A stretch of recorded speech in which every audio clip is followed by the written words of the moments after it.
Hello everyone, welcome back to my channel. So మిల్లెట్స్ని తినడం కష్టం అనుకునేవారు ఇలా ఇడ్లీ ట్రై చేయండి. మీ ఫేవరెట్ చట్నీతో హ్యాపీగా తినేయచ్చు. సో దీనికోసం ముందుగా నేను ఒక 2 కప్స్ ఆఫ్ మినపప్పు తీసుకుంటున్నాను. దాన్ని 2 టైమ్స్ చక్కగా వాష్ చేసుకొని ఒక 6 అవర్స్ సోక్ చేసుకున్నాను. అండ్ మనకి మిల్లెట్స్ ఇడ్లీ రవ్వ అని దొరుకుతుంది. సో 2 కప్స్ మినపప్పుకి 4.5 cups of idli rava, millets idli రవ్వ పడుతుందండి. కాకపోతే నేను మా బాబుకి ఇప్పుడే స్టార్ట్ చేస్తున్నాను. సో ఇనీషియల్గా కాబట్టి 50-50 తీసుకుంటున్నాను. నార్మల్ ఇడ్లీ రవ్వ 2.5 కప్స్ తీసుకొని మిల్లెట్స్ ఇడ్లీ రవ్వ 2 కప్స్ తీసుకుంటున్నాను. సో రెండింటిని చక్కగా కలుపుకొని ఒక 2 టైమ్స్ వాష్ చేసుకోండి. దాని తర్వాత డ్రింకింగ్ వాటర్లో ఒక 2 అవర్స్ సోక్ చేసుకోండి. నార్మల్ ఇడ్లీ రవ్వ అయితే మీరు వెంటనే కలిపేసినా సరిపోతుంది, కానీ మిల్లెట్స్ కాబట్టి ఒక 2 అవర్స్ సోక్ చేస్తేనే సాఫ్ట్గా వస్తుంది. సో నెక్స్ట్ మినప్పప్పు అనేది జార్లోకి వేసుకున్నాను. సో దీన్ని సాఫ్ట్ పేస్ట్గా రెడీ చేసుకోండి, గ్రైండ్ చేసుకోండి. సో చూపిస్తున్నట్టు స్మూత్ బ్యాటర్ రెడీ అయ్యాక దాన్ని ఒక బౌల్లోకి ట్రాన్స్ఫర్ చేసుకోండి. నెక్స్ట్ ఈ రవ్వ కూడా 2 అవర్స్ సోక్ అయ్యాక దాని వాటర్ని స్ట్రెయిన్ చేస్తూ ఈ బ్యాటర్లోకి మిక్స్ చేసుకోండి.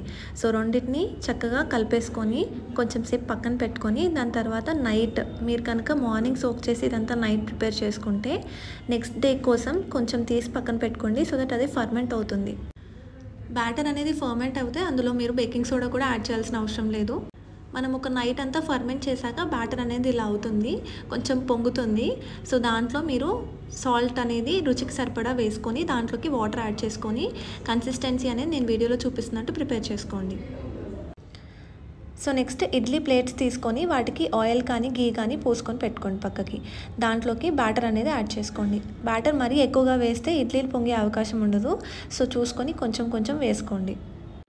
మీకు ఇడ్లీ నచ్చకపోతే సేమ్ బ్యాటర్లో ఆనియన్, మిర్చి, క్యారెట్ తురుము యాడ్ చేసుకొని ఊతప్పలాగా వేసుకోవచ్చు.